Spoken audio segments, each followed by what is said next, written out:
नमस्कार मित्रों, आगामी 16 जनवरी 2026 को अर्ली मॉर्निंग 4:36 पर जो ग्रहों में सेनापति होते हैं मंगल, उनका विशेष राशि परिवर्तन होने वाला है क्योंकि वो अपनी उच्च राशि मकर में प्रवेश करने वाले हैं। मित्रों, यहाँ पर मंगल अभी अस्त अवस्था में ही इस राशि में प्रवेश करेंगे। हालांकि वो उच्च राशि में प्रवेश कर रहे हैं तो उनके प्रभाव में कहीं ना कहीं वृद्धि तो होगी, लेकिन वो अभी अस्त हैं और काफी लंबे समय के लिए भी अस्त रहने वाले हैं।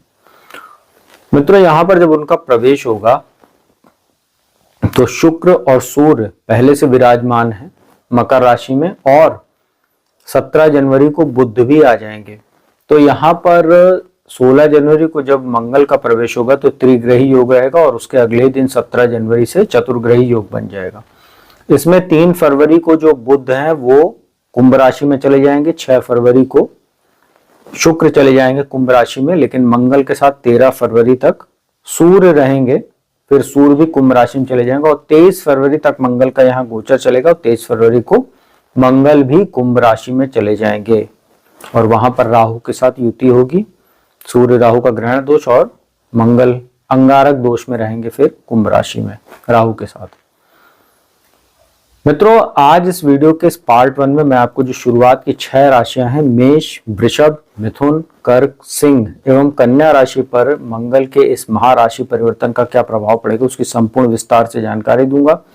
बाकी की जो बची 6 राशियां हैं तुला, वृश्चिक, धनु, मकर, कुंभ एवं मीन राशि, उसकी जानकारी मैं आपको वीडियो के पार्ट 2 में दूंगा। मित्रों, मंगल के बारे में आपको पता होगा कि मंगल ग्रहों में सेनापति होते हैं। साथ ही इनकी 2 राशियां हैं मेष और वृश्चिक। मकर राशि जिसमें इनका प्रवेश होने वाला है इनकी उच्च राशि, वहीं कर्क राशि जिसको ये अपनी सीधी सप्तम दृष्टि से देखेंगे मकर राशि में रहते हुए, वो उनकी नीच दृष्टि होती है। मित्रों, चलिए अब आपको एक एक करके राशियों की जानकारी देते हैं कि मंगल के इस राशि परिवर्तन का। सबसे पहले बात करते हैं मेष राशि, जो मंगल की राशि होती है, इस पर क्या प्रभाव पड़ेगा। देखिए, मेष राशि के लिए मंगल का यह जो राशि परिवर्तन है बेहद ही भाग्यशाली कह सकते हैं, बहुत ही शुभ परिवर्तन है ये। उसका कारण क्या है कि आपके दशम भाव में ये गोचर होगा। मंगल यहाँ दिग्बली होते हैं, 10th हाउस में रोचक नाम का महापुरुष राजयोग बना रहे हैं। साथ ही प्रकार का कुलदीपक राजयोग भी रहता है, केंद्र त्रिकोण के राजयोग में भी रहेंगे क्योंकि लग्नेश होकर दशम भाव में, लग्न जो है वो केंद्र के साथ त्रिकोण भी होता है। अष्टमेश भी होते हैं मंगल और दशम भाव में है, लेकिन यहाँ पर सूर्य भी साथ में रहेंगे, पराक्रम योग रहेगा सूर्य के साथ 13 फरवरी तक। तो आपके लिए यहाँ पर मान सम्मान को जबरदस्त बढ़ाने वाले हैं मंगल, इसमें कोई 2 राय नहीं है। आपका मान सम्मान बढ़ेगा, आपकी जो लीडरशिप क्वालिटी है उसमें कहीं ना कहीं बढ़ोतरी देखने को मिलेगी। जो कार्यस्थल पर जो कुछ दुश्मन होते हैं या जो आपकी टांग खींचने की कोशिश करते हैं वो स्वतः ही शांत हो जाएंगे और आपके सामने आने भी वो कहीं ना कहीं हिम्मत नहीं कर पाएंगे। आपकी बॉडी लैंग्वेज और आपका जो फेस एक्सप्रेशन हो, चाहे आपकी बॉडी लैंग्वेज हो, इस तरीके की हो जाएगी कि शत्रु आपसे स्वयं ही दूर भागेंगे। लगन पर दृष्टि होने से आपके रुके हुए कार्य पूरे होंगे, आपकी हेल्थ बेटर होगी, मान सम्मान आपका बहुत अच्छा रहने वाला। थोड़ा सा ईगो प्रॉब्लम आपको रहेगी, गुस्सा, क्रोध ये सब बढ़ सकता है, इन सब चीजों से आपको जरूर बचना चाहिए।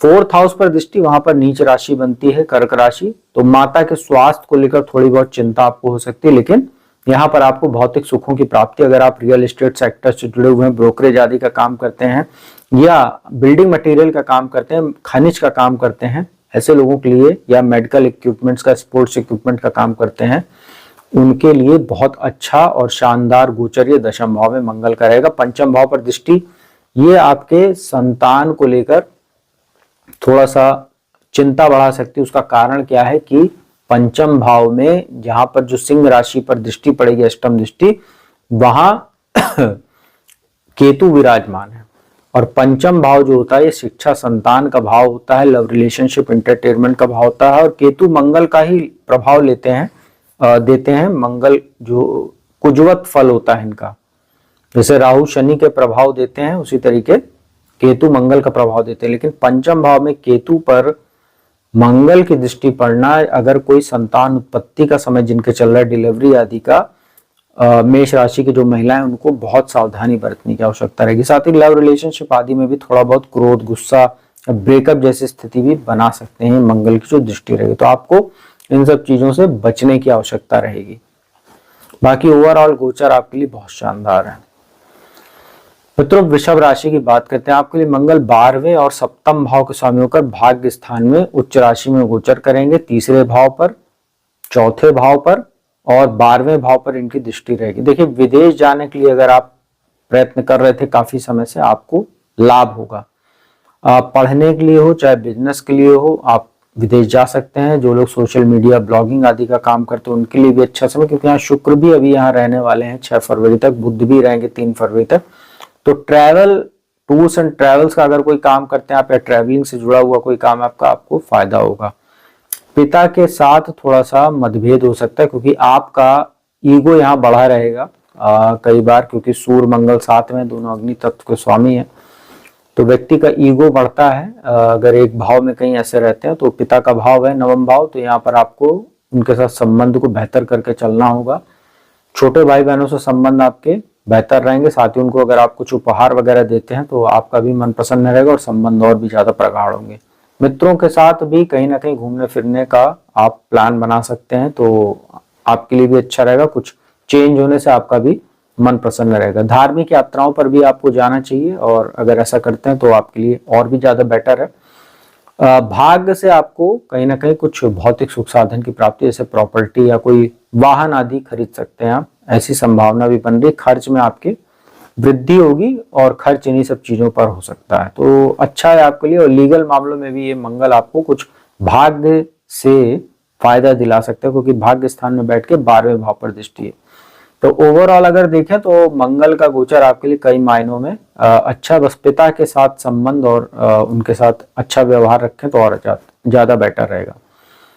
मित्रों, बात करते हैं मिथुन राशि के लिए, जिनके लिए गोचर कतई अच्छा नहीं कह सकते हैं। उसका कारण क्या है कि एक तो आपके 6ठे भाव के स्वामी बनते हैं रोग ऋण शत्रु के, साथ ही लाभ स्थान के स्वामी बनते हैं 11th हाउस के। गोचर इनका 8वें भाव में हो रहा है। साथ ही यहाँ पर आपके जो लग्नेश हैं बुध, वो भी 17 जनवरी को आ जाएंगे। सूर्य और शुक्र ऑलरेडी यहाँ विराजमान है। तो आपको सबसे पहले तो दुर्घटना से बचना चाहिए। दुर्घटना से बचने का अर्थ है कि गाड़ी वगैरह सावधानी से चलाएं, ट्रैफिक रूल्स को फॉलो करें। कार चलाते हैं तो सीट बेल्ट वगैरह कैरी करें, ओवर स्पीडिंग मत कीजिए, ओवरटेक ज्यादा ना कीजिए। और बाइक राइड करते हैं, 2 व्हीलर चलाते तो हेलमेट जरूर कैरी कीजिए। तो दुर्घटना के यहाँ प्रबल योग बनेंगे, क्योंकि सूर्य भी साथ में है। और यहाँ पर एक्सीडेंट के जब योग मंगल बनाता है तो ब्लड लॉस वगैरह की भी संभावना ज्यादा बढ़ जाती है। यहाँ पर जो लोग रिसर्च के सेक्टर से जुड़े हुए हैं या माइनिंग का काम करते हैं, ऐसे लोगों के लिए फायदेमंद है। जो लोग वकालत आदि का काम करते हैं, वाणी संबंधित काम करते हैं, तो उनको कुछ फायदा ये मंगल दे सकते हैं, क्योंकि मंगल का काम होता है एग्रेशन, और यहाँ पर आपके एग्रेशन में वृद्धि होगी। तो इन सब क्षेत्रों में आपको कुछ फायदा दिला सकते हैं मंगल। लेकिन यहाँ पर 2nd हाउस पर दृष्टि, तो वाणी दोष भी आपको जबरदस्त रहेगा। परिवार में कुछ कलह वगैरह की स्थिति, इनहेरिटेंस को लेकर कुछ मनमुटाव हो सकता है। लेकिन यहाँ पर आपको मंगल लाभ भी देंगे, इनहेरिटेंस का लाभ भी देंगे। लड़ाई झगड़ा वाद विवाद के बाद मामला आपके पक्ष में आ जाएगा। ये जरूर है कि परिवार से कुछ दूरी हो सकती है। शेयर मार्केट से प्रॉपर्टी के अच्छे लाभ के योग यहाँ बन रहा है, क्योंकि लाभ स्थान पर मंगल की दृष्टि। अचानक धन लाभ, आपको कोई प्रॉपर्टी का, कोई ससुराल पक्ष से आपको कोई आर्थिक लाभ या उपहार मिल सकता है, या शेयर मार्केट आदि से आपको कुछ फायदा देखने को मिल सकता है। और पराक्रम पुरुषार्थ में ये मंगल वृद्धि करेगा। और कभी कभी आप दुस्साहस ना करें, नहीं तो किसी लीगल मामले में भी फंस सकते हैं। और थोड़ा बहुत यहाँ पर हेल्थ इश्यू आपको ये देता रहेगा, क्योंकि सूर्य भी साथ में है, शुक्र भी साथ में है, बुध भी साथ में है। तो हेल्थ इश्यू आपको यहाँ पर देखने को मिलेगा। हड्डियों में दर्द, बैक पेन, सिर दर्द, माइग्रेन जैसी समस्या सूर्य भी आपको देते रहेंगे। तो आपको विशेष सावधानी बरतने की आवश्यकता रहेगी इस पूरे गोचर के दौरान।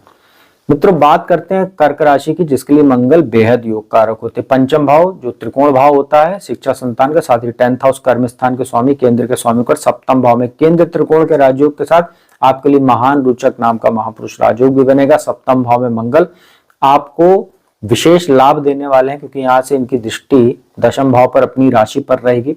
तो आपके प्रमोशन आदि के योग बन सकते हैं। जो लोग मंगल से जुड़ा काम करते हैं उनको फायदा होगा। बिजनेस में आपको जबरदस्त लाभ देखने को मिलेगा।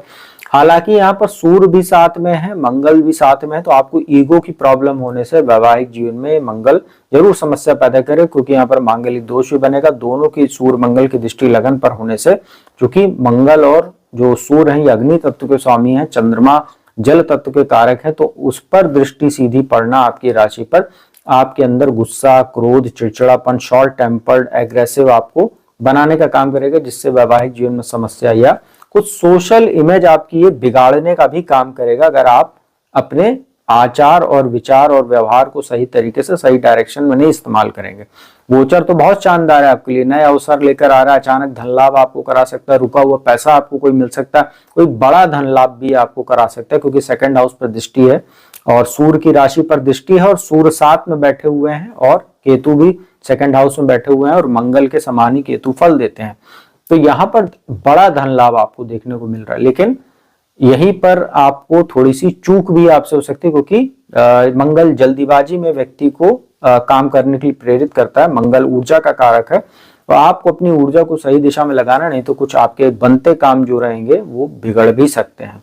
तो गोचर आपके लिए बहुत अच्छा है, काम के लिए, बिजनेस के लिए, नेम फेम के लिए और प्रॉपर्टी या धन लाभ के लिए बहुत अच्छा है आपके लिए। और बस आपको थोड़ा सा संयम बरत के चलना होगा, नहीं तो स्थितियां आपके कभी कभी काबू से बाहर भी हो सकती है।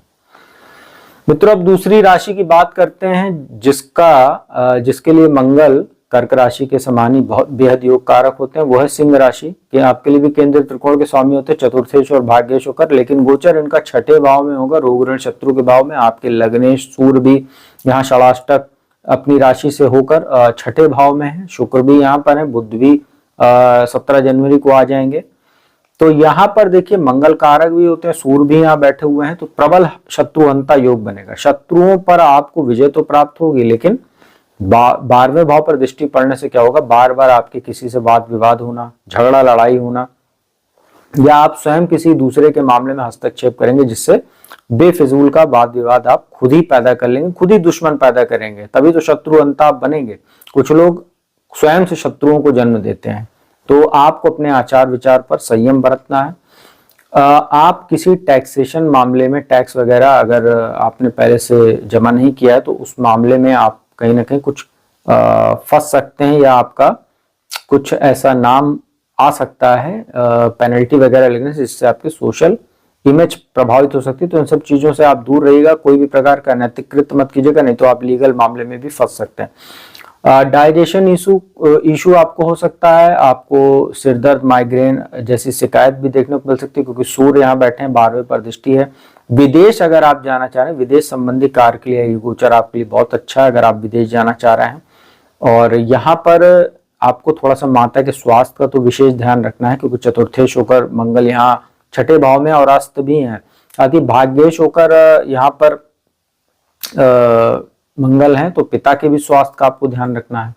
धर्म कर्म से आप जुड़े रहिए तो आपके लिए अच्छा है, क्योंकि भाग्येश होकर छठे भाव में है। हालांकि एक चीज जरूर अच्छी है कि जो सिंह राशि के जो छात्र हैं, प्रतियोगी परीक्षाओं की जो तैयारी कर रहे हैं, वो अगर थोड़ा सा ज्यादा एफर्ट करेंगे तो उनको सफलता, परीक्षा में, इंटरव्यू आदि में सफलता मिलने के अच्छे योग बनेंगे। और ओवरऑल आपके लिए गोचर अच्छा है। प्रॉपर्टी आदि में निवेश के लिए ये समय जरूर अच्छा नहीं कह सकते हैं, तो अभी आपको थोड़ा सा रुकना चाहिए। और यहाँ से मंगल की स्थिति जो है थोड़ा सा बिगड़ती चली जाएगी कई राशि वालों के लिए, क्योंकि इसके बाद अगला गोचर राहु के साथ होगा कुंभ राशि में, फिर उसके बाद मीन राशि में शनि के साथ होगा। तो अब सिंह राशि वालों के लिए थोड़ा सा स्थितियां दिक्कत वाली होने वाली, क्योंकि वैसे भी शनि की ढैया आपको चल रही है। मित्रों, इस वीडियो की अंतिम राशि कन्या की बात करते हैं, जिसके लिए मंगल किसी भी प्रकार से न शुभ होते हैं, ना ही योग कारक होते हैं। अष्टम भाव जो मारक स्थान होता है, और अष्टम से अष्टम दूसरा भाव जो तीसरा भाव होता है, उसके स्वामी होते हैं। और पंचम भाव में गोचर करेंगे। यहाँ 12वें जो नाश भाव होता है, खर्च का भाव होता है, वहां के स्वामी सूर्य साथ में रहेंगे। और आपके लग्नेश, दशमेश, बुध 17 जनवरी को पंचम भाव में आएंगे। और भाग्येश, धनेश, शुक्र यहाँ पहले से हैं, जो 6 फरवरी तक रहने वाले। देखिए, मंगल का उच्च राशि में यहाँ बैठना, और सूर्य भी यहाँ बैठे हुए हैं, सूर्य अपने कारक स्थान में है। कालपुरुष की कुंडली में पंचम भाव उन्हीं की राशि बनती है। देखिए, संतान थोड़ी सी, आप संतान के साथ आपके मतभेद हो सकते हैं। संतान कभी कभी आपकी आज्ञा का पालन नहीं करेगी। साथ ही जिनका संतान उत्पत्ति का समय चल रहा है वो तो बहुत ही सतर्क रहें, क्योंकि यहाँ पर मंगल चूंकि स्वयं सर्जरी के कारक होते हैं और उच्च राशि में बैठे हैं तो मिसकैरेज जैसी भी संभावना यहाँ बना सकते हैं। और 12वें भाव में आपके केतु बैठे हुए हैं, तो आपको ये भी ध्यान रखना है कि मंगल के समान उनका फल होता है, तो इस समय वैसे भी आपको दुर्घटना के योग, सप्तम में शनि है, सीधा आपकी राशि देख रहे हैं, और राहु रोग स्थान में, तो आपको इस समय मंगल की जो स्थिति पंचम भाव में, आपको विशेष स्वास्थ्य को लेकर आपको विशेष सावधानी बरतनी है। दुर्घटना आदि के योग बन सकते हैं क्योंकि अष्टमेश मंगल पंचम भाव में बैठे हुए हैं, ये ध्यान रखिएगा। संतान को लेकर आपको विशेष चिंता रहेगी। हालांकि पंचम भाव में मंगल जब बैठे, उच्च राशि में बैठे, तो अगर आपने टेक्नोलॉजी के क्षेत्र से जुड़े हुए हैं, अगर आपने कोई बीटेक वगैरह किया, उच्च शिक्षा के लिए आप विदेश जाना चाह रहे हैं, अच्छे कॉलेज यूनिवर्सिटी में एडमिशन लेना चाह रहे हैं, तो एमटेक वगैरह करना चाह रहे हैं, या IITN वगैरह हैं, जॉब वगैरह की तलाश में है, इंजीनियरिंग वगैरह किया हुआ है, डिग्री वगैरह धारक है और जॉब की तलाश में है, तो जॉब ये मंगल आपको दिला देगा और अच्छी जॉब आपको दिलाएगा। विदेश जाने के योग भी बना रहा है क्योंकि 11वें भाव पर दृष्टि है। विदेश संबंधी अगर किसी का कार्य है, एक्सपोर्ट इंपोर्ट का काम करते, बिजनेस से जुड़े हुए हैं, तो आप लोगों को फायदा होगा। स्पोर्ट्समैन वगैरह तो आपको फायदा होगा। प्रशासनिक सेवा से जुड़े हुए जो छात्र हैं उनको भी सफलता के योग परीक्षा में दिला रहा। साथ ही जो लोग काम करते हैं इन सेक्टर्स में, इन क्षेत्रों में, तो उनके प्रमोशन आदि के योग बनेगा। सरकार से सम्मान भी दिला सकता है आपको। बुद्धि आपकी काफी शार्प कर देगा। कुछ रुके हुए कार्य आपके जो पिछले दिनों थे उसको ये पूरा करा सकता है। अचानक धन लाभ कराएगा। मल्टीपल सोर्स से आपको धन लाभ ये करा सकता है। अष्टमेश होता है मंगल और पंचम भाव में बैठकर और लाभ स्थान को देख रहा, तो अचानक धन लाभ का भाव अष्टम भी है, अचानक लाभ का, और पंचम भाव भी धन लाभ का ही भाव है। दैनिक लाभ जो होता है आमदनी का, उसका भाव है, तो आमदनी बढ़ने वाली, इसमें कोई दो राय नहीं। बस आप अपने बजट को अच्छे से मेंटेन करके चलेगा। मिसमैनेजमेंट आपको नुकसान पहुंचा सकता है थोड़ा सा। तो ओवरऑल अगर देखें तो कन्या राशि वालों के लिए गोचर मंगल का योग कारक ना होकर भी बहुत अच्छा है उच्च राशि में बैठने की वजह से। मित्रों, यह था शुरुआत की जो 6 राशियां, उन पर क्या प्रभाव पड़ेगा मंगल के राशि परिवर्तन का मेष राशि से कन्या राशि पर। उपाय की बात कर लेते हैं। आप लोगों को हनुमान जी की पूजा उपासना करते रहना चाहिए। हनुमान चालीसा, बजरंग बाण, हनुमान अष्टक और बजरंग बाण का पाठ आप करते रहे। सुंदरकांड का पाठ करें और मंगलवार शनिवार को हनुमान जी के मंदिर जाकर पूजन दर्शन कीजिए। उनको बेसन का लड्डू प्रसाद के रूप में अर्पित कीजिए और एक तिकोनी भगवा ध्वजा अगर आप मंदिर में दान करें तो वो भी बहुत अच्छा रहेगा। और हनुमान जी को जो उनका चित्र या मूर्ति होती है, चमेली के तेल में सिंदूर मिक्स करके और उनके चरणों में लगाइए और उसी चरण में लगे हुए सिंदूर का जो लेप होगा उसको आप घर से निकलते समय माथे पर तिलक करके करिए, तो आपके समस्त कार्य सिद्ध होंगे और जो दुर्घटना आदि होगी उससे भी आपका ये बचाव करता है ये प्रयोग। तो मित्रों, उम्मीद करता हूँ वीडियो आपको अच्छी लगी होगी, इन्फॉर्मेटिव लगी होगी। वीडियो अच्छी लगी तो उसको लाइक, कमेंट, शेयर कीजिए। कुंडली विश्लेषण का अगर आप करवाना चाहते हैं मेरे माध्यम से तो मेरा नंबर डिस्क्रिप्शन स्क्रीन पर उपलब्ध रहता है, उस पर संपर्क कीजिए, अपॉइंटमेंट लीजिए। कुंडली विश्लेषण का लाभ मेरे द्वारा देश दुनिया के किसी भी कोने में आप प्राप्त कर सकते हैं।